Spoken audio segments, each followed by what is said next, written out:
Do I have my sales pitches down stone? I mean icy cold.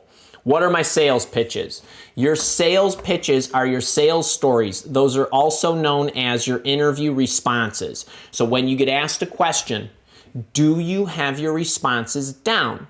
Now, I want to talk with you about what responses I want you to have down. All right, now, if you grab this book, you get my storytelling formula. In the storytelling formula, I give you the components of what makes you likable, believable, and memorable. So how you say what you say, all right?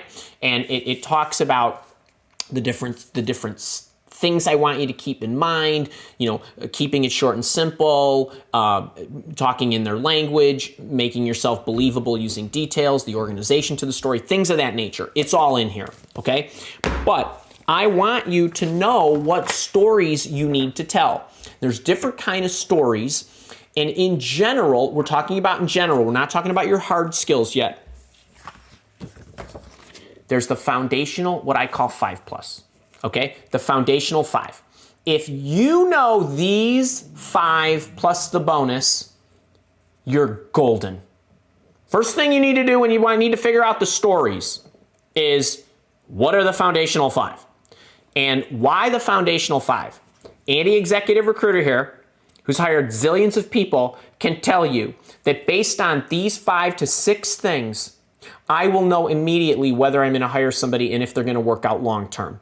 Now, this might be an oversimplification. However, if you have the foundational 5, you probably have 500 stories you can tell, offshoots of these things. Okay? So let's just run through them real quick.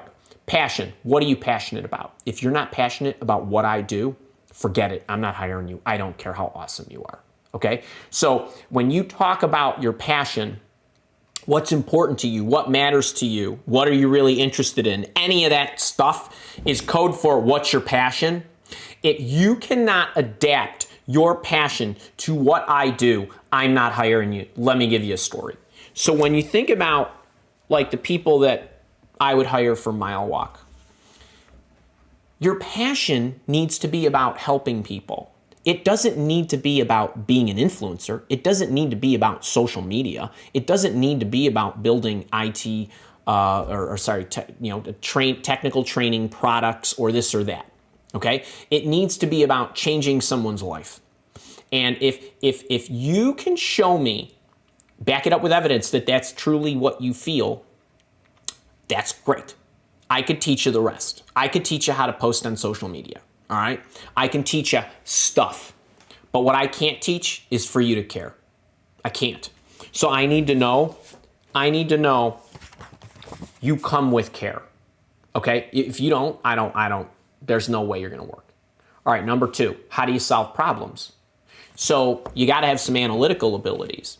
Now, the problem story to tell me, the closer you can get to how you solved the problem, that is some problem I have that I would need you to solve, the better your story is going to resonate. So now, if you come to me and you say, well, Andy, I already solved the problem of how you can get more exposure to individuals who might enroll in your product, I'd say, tell me how you solved that problem. And then you walk me through it. I'm not going to say, tell me about a problem you solved. But if I'm dumb enough to ask you that, then you better be smart enough to know that you make it a problem that matters to me. How do you know if it matters to me? You should have done your homework on the company and what they do and the problems they're likely to have. The more alignment, the better. What value do you bring? Same kind of thing. I can help you increase your revenue. I can help you get more followers on social media faster for no cost, without advertisements, whatever, right? Like, what value do you bring? Now, if you're not sure about value, there's a video somewhere out on my YouTube channel about 8 great ways to prove your value to an employer. Go check that out. All right, development of people. I don't care I don't care if you're 21 and a half years old and you're just getting out of college. How do you shape the people around you? You senior exec? How do you motivate and manage your folks? You're just an individual contributor. How do you influence your customers, your teammates, your whatever? How do you develop people? What do you do? How do you serve customers? Number 5, you all have customers. They might not pay for products or services at your organization, but you serve them. I serve you. Some of you pay and I serve you, and some of you don't pay and I serve you. My community, your community, could be your team, could be your internal customer, right? Could be your networking group. How do you serve? You better serve. We all serve. Okay? And then mistake. How'd you respond? What'd you do? Tell me about a mistake that shaped your life. Okay? I don't really care that you made a mistake because you should be able to think of one. If I probably will ask you in an interview, what mistake did you make yesterday? How about the day before? You got these, all right? I want to see what you did with your mistake. I got one of my today's line to live by quotes out there. The difference between good and great is what you did with your mistake. Okay, so think about that. Employers know you made mistakes. I have a video out there too about, hey, tell me about a time when, your greatest failure. All that stuff falls under here, okay, mistake. It isn't that if you don't make mistakes, you ain't doing anything, right? Okay, so these are the foundational 5+, really the foundational 6. You gotta have these. You gotta have them, okay? That's the first thing. Second thing is, do you have the popular questions down cold? Okay, what are the popular questions? Well, there's a lot of popular questions. But again, if you would please take the free book offer, in here, there's a chapter. It's called My Silver Bullet Interview Chapter. It's got the 14 most effective job interview questions that an employer can ask you to get about 90% of what they need to know about you. Now, they can mix and match across the foundational 5, but the questions come in different forms. But there's 14 base questions, and inside the chapter, I teach you what the 14 are. I teach you 43 variations of that. So it's really 43. I teach you why they're asked, what the employer is looking for, and the very best response to each of them and how to package them. Okay, so those are the popular ones. Why did you leave your current company? Why are you open to leaving? Why do you want to come here? What value can you bring? Right, that kind of stuff. But going through, they get deeper. But you get it. So are you ready here? And then what's the other kind of questions?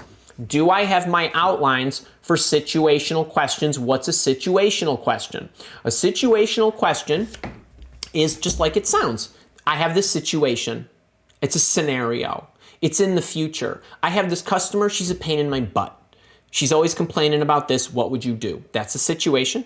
Or I would like you to tell me how you're going to build out my sales team, because you're the VP of sales I'm looking to recruit, and I want to know how you're going to build out that team. You're the IT project manager that I want to hire to run my customer relationship management new system implementation. Can you walk me through how you would do that?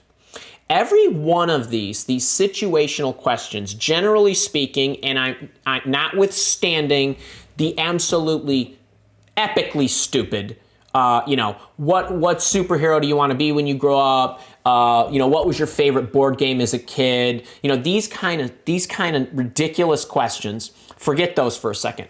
Most situational questions, if employers know what they're doing and the interviewer knows what they're doing, they'll ask you a situational question about your bread and butter skill. I'm hiring you to build the sales team. I'm hiring you to sell the widgets. I'm hiring you to implement the system, right? I'm hiring you to market the product. How would you do that? Those are the most common situational questions. Now, what's the outline? Well, for everything that you do in your life, you want to have a playbook, right? You do have a playbook. You might not call it a playbook. You have a framework. You have a methodology. How about that? Fancy, right? You might not have reverse engineered or taken it out of what you do that You meet with the stakeholders, you figure out what the business problem is, you design the solution, right? You architect it, right? Then you code it and develop it. Then you unit test it. Then you integration and QA test it, and so on. Then you implement, then you convert, and so on, right? So that's a framework. When you build out a sales team, what do? Well, first thing is you need to understand your customers. I need to do the segmentation because I need to know who's where. I need to see who's buying what. I need to see where the opportunity spots are, where the spots are we ought to throw in the towel. I need to get the lay of the land. And based on that, what I'm going to do is I'm going to hire people in those locations where we have the biggest customers, where we are untapped, but we know the market is rich. Then what am I going to do? Right? Boom, boom, boom, boom. Everything has a step-by-step procedure. And why do you want to have this? Well, there's many reasons. Number one, these outlines serve as what? Your outline as you walk them through. It serves as the first thing you're going to tell them. There's 7 things I'm going to do when I build out the team. I'm going to segment the customers. I'm going to look for this. I'm going to do that, blah, blah, blah, blah, blah, right? Now they have what? An image in their head, a map of where you're going with your story. It sounds organized, and you've told them I have a playbook. What do employers do? They pay more for people who have playbooks. They pay less for people that can only do one thing. All right, so that's the same thing for you. You as a buyer, you as a customer. You will pay for something that is what? Has a method, a structure, a system.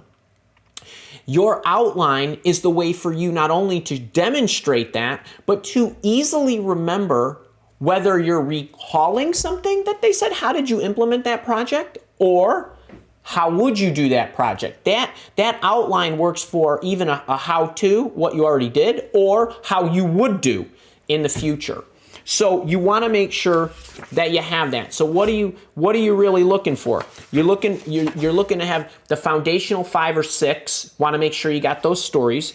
You want to have the popular ones down, right? I give you those. And then whatever it is, your bread and butter that you do, you want to make sure that you have your outline and you can recall stories of things in projects past, as well as how you would do things in the future. If they ask you situational questions, or they've got case studies or whiteboarding or whatever in the interview process.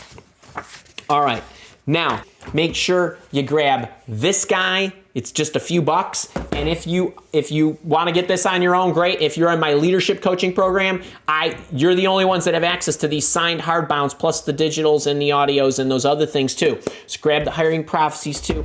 And I think that'll get you set for 2022. So I hope you enjoyed that.